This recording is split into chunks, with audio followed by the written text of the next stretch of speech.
In the late spring of 2019, a 10-year-old boy named Rafael stepped onto a small karting track outside Sao Paulo, Brazil, and something extraordinary happened. His instructor, former Formula 3 driver Paulo Mendes, watched the first practice lap with casual interest. By the third lap, Paulo was leaning forward, gripping the timing sheet.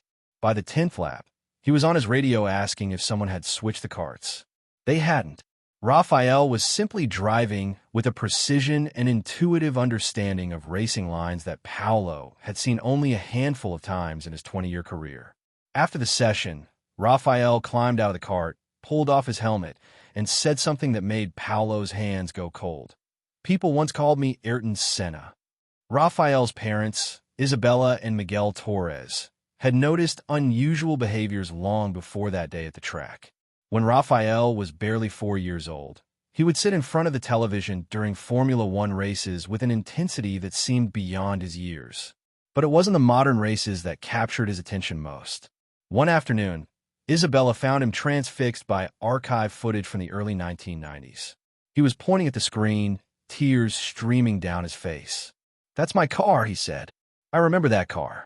The car was the McLaren MP4 of 4, driven by Ayrton Senna during the 1988 season. Isabella documented the incident, but didn't know what to make of it.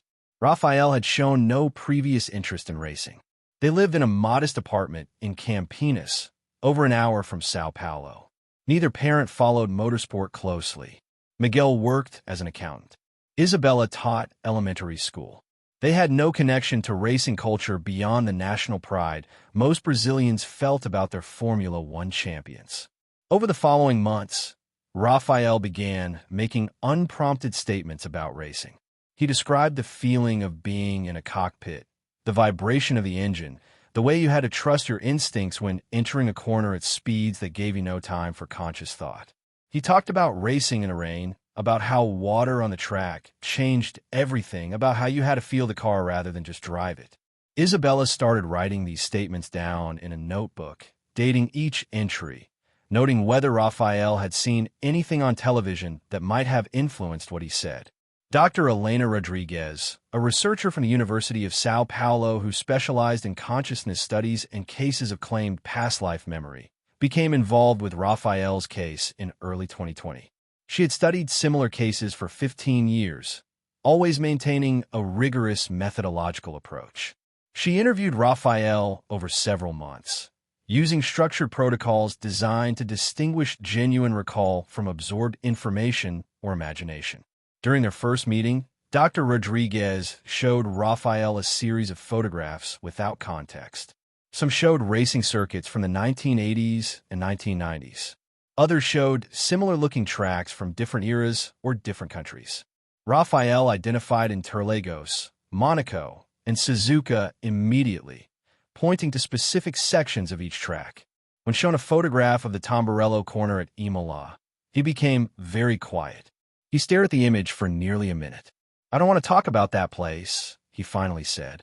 The Tamburello corner was where Ayrton Senna died on May 1st, 1994, during the San Marino Grand Prix. Rafael had not been told this. Dr. Rodriguez noted the response, but moved on, following her protocol of not leading the child towards specific conclusions. Over subsequent sessions, Rafael described technical aspects of racing that seemed beyond what a child his age would normally understand. He talked about weight distribution, about how setup changes affected handling, about the difference between qualifying and race trim. He described the physical sensation of G-forces in high-speed corners with startling specificity. When Dr. Rodriguez consulted with racing engineers, they confirmed that Rafael's descriptions were technically accurate. Paulo Mendes, the karting instructor, had been skeptical when Isabella first brought Rafael to the track. He'd seen parents with exaggerated beliefs about their children's abilities countless times. But from Rafael's first lap, Paulo recognized something different. The boy positioned the kart perfectly entering corners. He used late braking points that most beginners wouldn't dare attempt. Most tellingly, he was smooth, a quality that usually took years to develop. Young drivers typically made jerky movements, overcorrected, struggled with weight transfer. Rafael drove as if he'd done it for decades. I've trained drivers who went on to race professionally, Paulo told Dr. Rodriguez during an interview. I've worked with naturally talented kids. This was different. Rafael wasn't just talented. He drove like someone with deep experience, like someone who understood things that take years to learn. And his comfort level was unusual. Most children starting karting are intimidated by the speed. Rafael was comfortable immediately, like he was remembering rather than learning. Dr. Rodriguez arranged for Rafael to visit a simulator facility used by professional racing teams. The simulator could replicate historic Formula One cars, including the McLaren MP44. Rafael had never used a racing simulator before. The researchers loaded the 1988 Monaco Grand Prix circuit with the car Senna had driven that year. They told Rafael only that he would be driving a racing car simulation. The technicians running the simulator were not told about Rafael's claimed memories. They simply observed and recorded data. Rafael settled into the simulator seat, adjusted the controls without instruction, and began driving. His lap times were respectable for someone with no simulator experience. But what caught everyone's attention were specific technique elements. Rafael used the same racing lines through several corners that Senna had been famous for using. At Mirabeau, he took an unusually tight line that racing analysts had identified as one of Senna's distinctive approaches to that corner. At Portier, he positioned the car in a way that matched archive footage of Senna's technique. When the session ended, one of the technicians asked Rafael why he'd chosen those particular lines. Rafael looked confused by the question. "That's just where the car should go," he said. "You can feel it." Dr. Rodriguez was careful not to overinterpret these findings. Unusual talent, even seemingly inexplicable skill, didn't necessarily indicate past life memory. She continued her investigation, focusing on details that would be harder to explain through normal acquisition of information. During one session, she asked Rafael if he remembered anything about his personal life, not just racing. Rafael talked about living in Sao Paulo, about missing his family when he traveled, about the pressure of being expected to win. He mentioned a specific apartment, describing its layout, the view from the windows, and a piano that sat in the living room. Dr. Rodriguez later verified through biographical records and interviews with people who had known Senna that these details matched his actual Sao Paulo residence, including the presence of the piano. Rafael described emotional states with an authenticity that was difficult to dismiss. He talked about the loneliness of hotel rooms during race season, about the weight of national expectation, about the feeling of being misunderstood by the media. "People thought I was angry or arrogant," he told Dr. Rodriguez. "But I was just focused. I was trying to do something that required everything I had. People didn't understand how much it took." These emotional descriptions matched what friends and colleagues had said about Senna. The racing driver had often been perceived as intense or difficult, but those close to him described someone deeply committed to excellence, sometimes at the cost of being easily understood by outsiders. Isabella struggled with how to handle her son's experiences. She was a Catholic, raised in a tradition that didn't embrace reincarnation concepts. But she couldn't ignore what she witnessed. Rafael's knowledge, his abilities, his emotional responses, they suggested something beyond imagination or absorbed information. She and Miguel decided to let researchers continue their work while trying to give Rafael as normal a childhood as possible. Rafael continued karting, but his parents were careful not to push him toward professional racing. They wanted him to explore other interests, to develop as a whole person rather than being defined by this one aspect of his life. Rafael enjoyed school, played football with friends, and showed interest in music. But racing remained central to his identity in a way that seemed innate rather than cultivated. Dr. Rodriguez conducted cognitive tests with Rafael, looking for unusual abilities that might explain his racing talent through means other than past life memory. She found that Rafael had excellent spatial reasoning and quick reaction times, but nothing that would be considered abnormal for a talented young person. His verbal intelligence was average for his age. His memory for general information was good, but not exceptional. The only domain where he showed unusual knowledge was motorsport, particularly racing from the late 1980s and early 1990s. In one particularly striking session, Dr. Rodriguez played audio recordings of different Formula One engines from various eras without telling Raphael what they were. She mixed recordings from the 1980s with more recent engines. Raphael identified the V6 turbo engines from the 1980s immediately, distinguishing them from the V8 and V10 engines of later eras. When she played a recording of the Honda RA 16080 engine used in the McLaren MP4 of 4, Raphael's face changed. "That's the sound," he said quietly. "That's my engine." Dr. Rodriguez consulted with acoustic engineers and racing historians. The ability to distinguish engine sounds with that precision, particularly for someone Raphael's age who hadn't been exposed to extensive racing education, was unusual. The emotional response to that specific engine sound was even more difficult to explain through conventional means. The case attracted attention from other researchers studying consciousness and memory.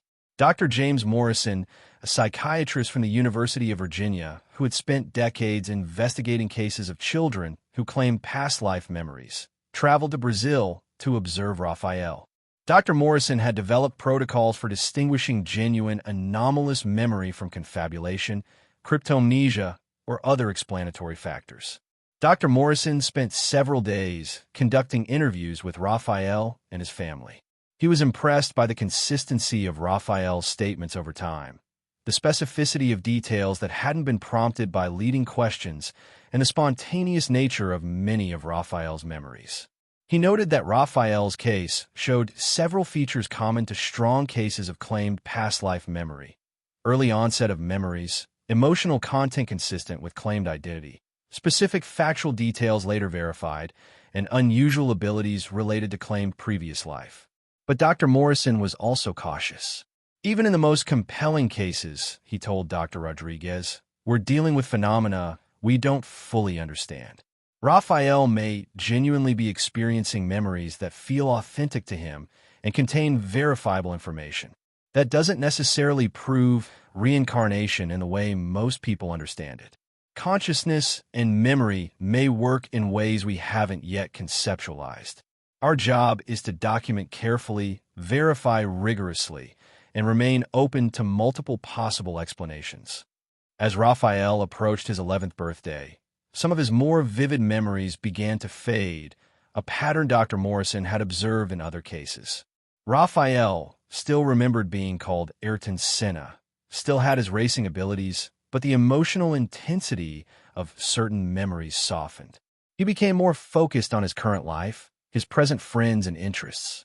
Dr. Rodriguez noted this as consistent with documented patterns in similar cases, where early childhood memories of claimed past lives often became less prominent as children developed their current life identities more fully. The question of what Raphael's experiences meant remained open. Researchers had documented numerous details that seemed difficult to explain through normal information acquisition. His racing abilities suggested experience beyond his years. His emotional responses and specific memories contained elements that matched historical records about Senna's life. But mystery remained. If these were genuine memories of a past life, how did memory transfer work? What mechanism might allow consciousness to persist and manifest in a new form? If these weren't past life memories, what was the alternative explanation for the specific, verifiable details Raphael had provided? Dr. Rodriguez completed her case study of Raphael in late 2021. Her report documented the investigation methodology, the verified details, the expert assessments of Raphael's racing abilities, and the various possible interpretations of the findings. She concluded that Raphael's case represented a significant addition to the literature on consciousness and claimed past life memories, while acknowledging that definitive conclusions about the nature of his experiences remained elusive. Raphael continues racing at local karting tracks. His talent remains evident. Paulo Mendez believes Raphael could pursue professional motorsport if he chooses that path. But Raphael's parents remain focused on letting him develop at his own pace, exploring whatever interests him, living his current life fully. Isabella still keeps the notebook where she documented Raphael's early statements. She reads through it sometimes, remembering her surprise at what her 4-year-old son had said about racing, about Monaco, about the feeling of being in a car at speeds that gave you no time to think. She doesn't have complete answers about what Raphael experienced or why. She has simply witnessed something that challenged her understanding of how consciousness and memory work. Raphael himself has become philosophical about his experiences. When Dr. Rodriguez asked him during the final interview whether he believed he was Ayrton's Senna, Raphael considered the question carefully. "I have memories that feel like they're mine," he said. "I have feelings about racing that seem to come from somewhere deep. I don't know if I was him or if something else is happening. But when I'm in a cart, when I'm going fast and everything else disappears, I feel like I'm doing what I was meant to do. I feel like I'm home." The investigation into Raphael's experiences raises profound questions about the nature of consciousness, identity, and memory. Whether his case represents evidence for reincarnation, some other mechanism of memory transfer, or phenomena we haven't yet conceptualized remains uncertain. What seems clear is that Raphael's experiences, his abilities, and his specific knowledge deserve serious investigation rather than dismissal. Cases like Raphael's challenge us to remain intellectually humble about consciousness. They suggest that our current models of how memory and identity work may be incomplete.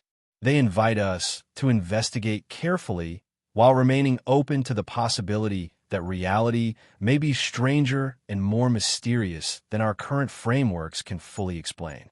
Raphael drives his cart with precision and joy, carrying within him memories that seem to transcend his current lifetime. Whether those memories represent actual continuity of consciousness or something else entirely, they have shaped who he is. They have given him abilities that astonish experienced professionals. They have connected him to a legacy that means something profound to millions of people. The truth of what Raphael experienced may never be fully known, but the investigation continues, careful, rigorous, and open to the extraordinary possibility that consciousness may not be bound by the limits we assume. If you're fascinated by investigations into consciousness, memory, and the mysteries of human experience, subscribe to this channel for more carefully researched explorations of past life phenomena and the boundaries of what we think we know about identity and awareness. These cases challenge us to question our assumptions while maintaining intellectual rigor. They invite us to explore the profound mystery of who we are and what might persist beyond the boundaries of a single lifetime.